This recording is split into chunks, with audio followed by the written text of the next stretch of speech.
Vamos, and welcome to another edition of the Formula One Fans UK podcast. It's the second Vamos to start a podcast, and I feel like it should be traditional because Carlos Sainz has won another race. So I'm going to be incredibly smug this week, and I'm joined by the only person who could withstand the smugness.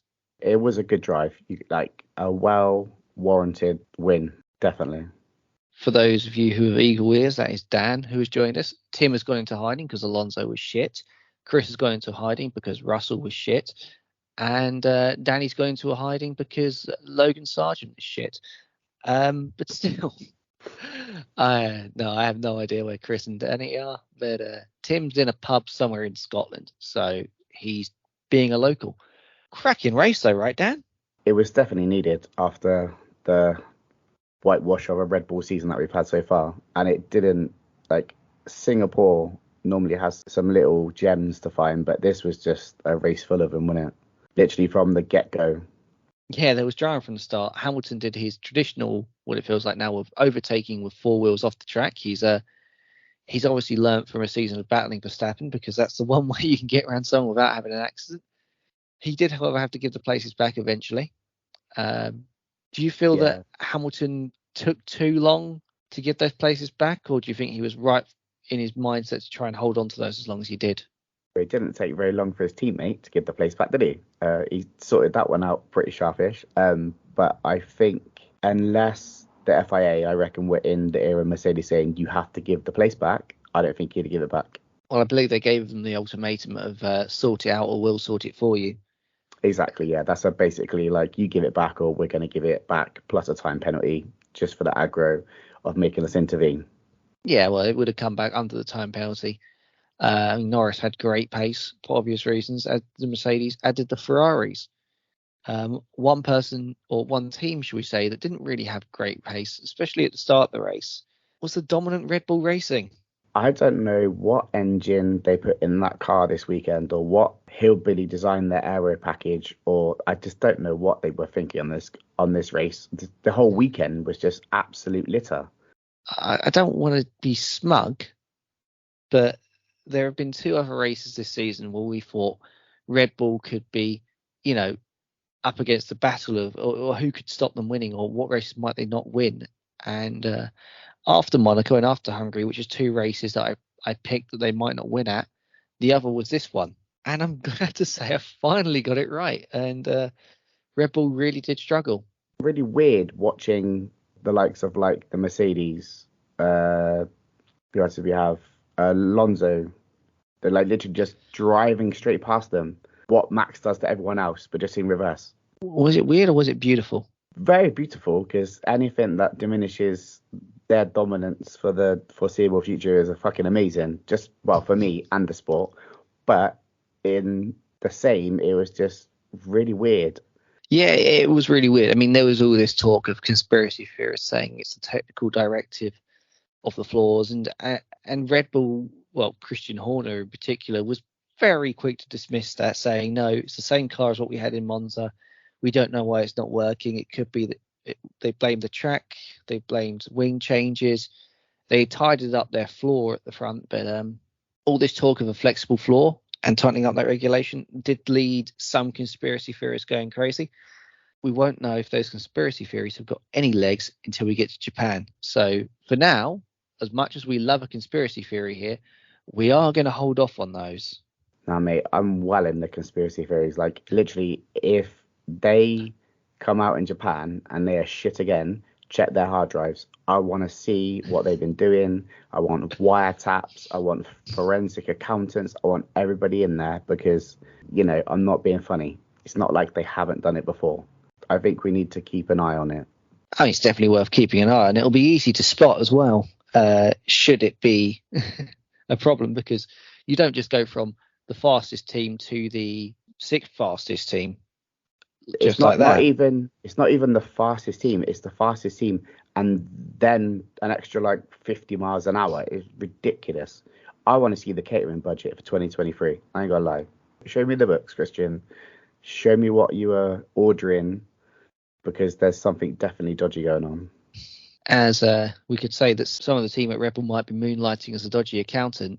Lance Stroll's getting awfully close to moonlighting as a tennis player, isn't he? He's getting much closer to being unemployed, I would say. It was really weird. They didn't fill his seat for the race. Well, they couldn't because it happened in qualifying. So you have to partake in a practice session, which includes qualifying to be able to take place in the race. Well, a bit like Nico Hulkenberg back in the COVID year when he super subbed, did Q1 as a practice session and then went into the race and somehow scored points for Racing Point. I was thinking, like, why didn't they feel like, why didn't they fill the car with a test driver? But then obviously if there's that rule of you have to partake in one session, then that would be why. What else can you say, really?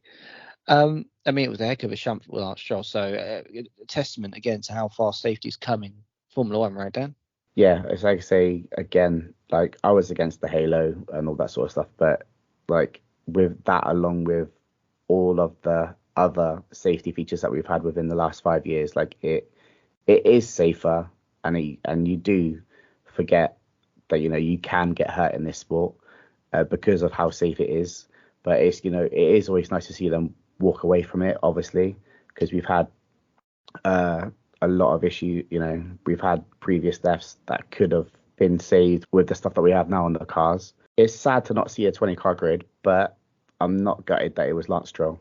Yeah, I mean, it also happened very, very quick, and I'm not surprised that he couldn't race. I mean, even though he got his hands off the wheel, Lance Stroll, of course, has been dealing with an injury all season. He's still racing with metal pins in his wrist, as far as I'm aware. Yeah, because that recovery was very quick as well, wasn't it? So obviously there might be issues following on from this one, that obviously from that one as well. I've never seen a side pod of a car crumble like that, though. Yeah, I mean, I've never seen a side pod be the main, take the main brunt of an impact. It's got to be the way the chassis designed that caused that, like something like within that side or the flooring or something like that's made that happen. Yeah, it's got to be part of the design. I mean, they are, like any car, designed to brake in a certain way, I guess. Of course, it was such an impact that actually the tether of the wheel failed. So there is still work to be done in safety in Formula One, because when a wheel tether fails, it could go anywhere. Thankfully, that isn't something that we see very often anymore. Occasionally, they do break. Back to the race, rather incident-free, just considering all the drama. Logan Sargent, of course, he lost control. Was able to continue though, despite taking a front wing around as a passenger for an entire lap, and bringing out the safety car at the perfect time to bring Red Bull even more misery. So well done, Logan Sargent. At least you know when to crash. But was it a safety car though? Like, do you think it was 100% long enough? It 100% had to be a safety car. I think the amount of debris that was being dragged around, I was surprised that Sargent could continue. He just, for me, he seemed to get out of that wall pretty quickly. But I suppose, with the debris, you got to throw a full safety car to tidy that up. Yeah, I mean, it was all over the track, wasn't it? I mean, they needed to take the time and bunch the field up so they could, clean it in stages. Whereas if it was a VSC, the field would have had a nice, quite the spread to it. Ferrari, of course, were telling Leclerc to build a gap of around 3 seconds to allow a double stack, anticipating a safety car, which always comes at Singapore, whether that be deliberately or not. Ferrari, I thought, were being pretty smart with that. But then Leclerc, it felt, tried to outsmarten them, increase the gap further, and ended up compromising his own race, because I think he allowed the cars behind himself and Russell to bunch up, for Hamilton and Norris to bunch up more, and that's what cost him multiple places in the pit stops. Yeah, exactly. It's just another case of him thinking that he knows best again, and it bit him in the ass this time. He bunched them up, allowing him to be held up in the pit stop in his pit box for them to pass.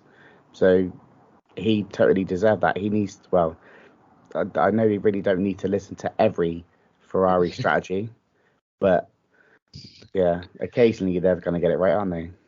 Exactly. I think especially when there's only one Ferrari strategist I'd listen to, and that's Carlos Sainz. He pretty much ran his own. He did run his own race from start to finish. It's another Carlos Sainz has won 2 races, and I'm pretty sure I'm right in saying they have both been from pole position. Yes, but what made me laugh more was the Lando is 0.8 behind with DRS. Yes, I know, it's by design. I say the amount of confidence and race management. I mean, he got himself the win by doing that. He allowed Lando to defend from the much faster Mercedes. Lando wasn't a threat to Carlos, but the Mercedes certainly were. But what I'll ask you, Dan, is do you think the race result would have been different had the Mercedes at any point in the race been inverted? So Hamilton was leading Russell. If Hamilton was leading Russell's going into those final few laps, do you feel we would have had a different race result? I think he was slightly faster, but I don't think he would have been tremendously fast to actually get past him. I think he would have got to him, but as we know, catching and passing are 2 different scenarios. I don't think there was enough in that Mercedes, like really, to make a difference. I think he would have been closer, but the thing is, you just don't know, do you? Well, for one, I don't think Hamilton makes the mistake Russell made, which ended his race. Yeah, but that for me, that was a really weird mistake. Like, but he makes those, Russell, doesn't he? It looked like the barrier just came out a meter, but it didn't. It's a really weird one. Lando clipped it, and then Russell hit it, and this is the thing. It's one of those weird George Russell errors, but you do seem to get those a couple of times a season, and you never got those from Bottas. You didn't get them from Rosberg. You never see them really from Hamilton.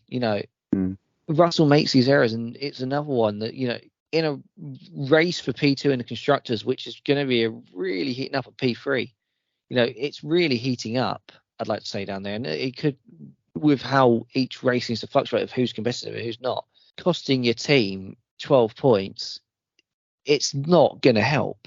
He's got his contract now, so he's, maybe thinking we can drive a little more recklessly now because we've got the deal. I don't know, but it's just one of them silly mistakes, isn't it? Yeah, because I feel like Hamilton was ahead of Russell. I think he would have had a chance of winning that race. I think that the move that Russell was making on Norris, I think Hamilton, just that little bit more experience, would have just been able to position Norris a little bit more comfortably to get past him. And I think as soon as you got past Norris, that's it. That's race over. I couldn't see anyone, if they got past Norris, not winning that race of the 2 Mercedes drivers. It's like I say, I just don't know whether it had like the top end in it to actually get past. I might be wrong. Obviously, Lewis might have pushed Lando to make a mistake because obviously he's going to be a bit fearful of Lewis in his rear view than he is Russell. But you just don't know. I wish we could have an ultimate reality where we can try all our theories and see what happens, but we don't. There are many theories, and I have a theory. But it leads to me starting to feel like I need to apologise. I feel like I need to apologise to the people of the Alpine F1 team, because every time I picked your drivers in fantasy, that driver fails to finish. And it happened again with Esteban Ocon. And Alpine, I'm sorry, because I feel like you're no longer messing with me. I feel like I'm jinxing you. But he was driving well. He was driving exceptionally well. Him, Perez, and Alonso. That was how all 3 didn't crash. And then they were like, "Oh, there's been no position change." And you got Ocon. Wait a minute, I'm going on the inside. I'm having this. And then what was the deal with the last corner? Yeah. Well, the issue with Ocon, I think he just had a hydraulic failure, I think they said. But when it went, I just thought, oh, that's just my luck. There went Ocon, and there went another promising points total for me. Not as quickly as the Russell points total went. I mean, picking Russell in the team, yeah, ouch. I felt that one go wrong. But at least his retirement was an actual need for retirement, unlike the Yuki one, which I didn't think was a need for retirement. But no, he said he got hit and then had a puncture, but yeah, but You could have made it back round. Like, try. Just, I don't know, mate. It's weird. It's very weird. Yeah, I don't. It's a lot. It's very early to call it quits. But if we're speaking about AlphaTauri, Liam Lawson, 3 races in, points in an AlphaTauri. They've had 4 drivers this season. Before this race, only one of them, Yuki, had scored any points for their team. And then here comes Liam Lawson, thanks to a crazy chain of events, getting his chance and knocking Verstappen out of qualifying. That's it. Like, I was skeptical. I think it took all of the situations or like the whole qualifying thing to happen, for that to happen. But like, when's the last time we saw Max out qualifying, like, ever? Last time Red Bull double missed on a qualifying session, I can't think of when it was. I can't think the last time 2 Red Bull. I think it's 2017. They were saying. See, this is when we need a Danny or a Tim to come up with the stat. Just like, bam, there it is. So guys, we don't have the specific date, time, and year. It's because they're not here. Well, we do have Pacific time. It's 8 hours behind. It's the specific time. That's... Someone thinks they're funny, guys, don't they? I'm sorry, mate. So one thing that sort of has slipped under the radar, and it could have had an impact on a certain performance of another team. Haas got a point again. Magnussen, you would have thought with everything going on, Hulkenberg would have been the one. But no, Magnussen has got a point for Haas. And I mean, I'm delighted because I feel like Haas have had shown great pace in qualifying and just always struggled to convert it. So to see them convert it into a point, albeit a bit fortuitously with what happened to other drivers, right place, right time, go on K-Mag. And also, I liked how racy he was with Verstappen. Exactly, but like we said it before, like, you need to stay in the race to keep yourself in these situations to be able to get these points when they happen to pop up and stuff like that. And and that's where they've got lucky this week and managed to pick it up.